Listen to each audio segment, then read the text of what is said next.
therapy. For the both of you, what was it like understanding that therapy was necessary, especially as an artist? Yeah.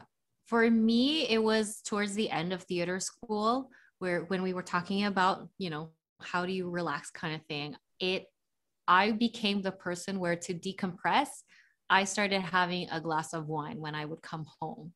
And it Hmm. got to a point where I was doing that every day. And then at some point, I felt like I couldn't decompress anymore without my one glass of wine.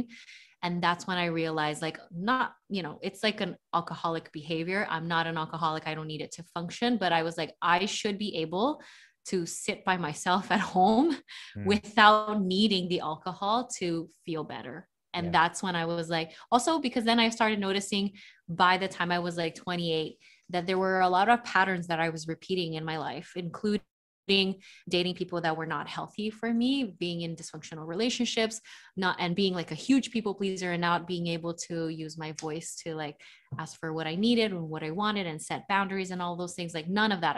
I couldn't do any of that by then. And I couldn't understand why. Like logically, I could see the things that I should be doing. I should eat healthy, I should exercise, I should tell people that they're being disrespectful, kind of thing. But I couldn't. And I just Hmm. kept seeing myself repeating all these patterns and I didn't understand why I was doing it. And that's when I was like, oh, I think I need therapy, because then I dealt with depression a lot and I could feel like every time the wave of depression would come back, it would be worse. Hmm. And trigger warning to people who don't like to hear about things about depression. But yeah, there was a point when I was too overwhelmed in school that I resorted to my self-harming coping mechanism. And that's when I was like, oh, it's back. I haven't done this in literally 5 years. And I have no idea why self-harming is the only thing that makes me feel better. And I was like, okay, time for therapy. I don't think I can Yeah. go on like this anymore. I Wow. mean, I can, but it's very destructive. Yeah. Yeah.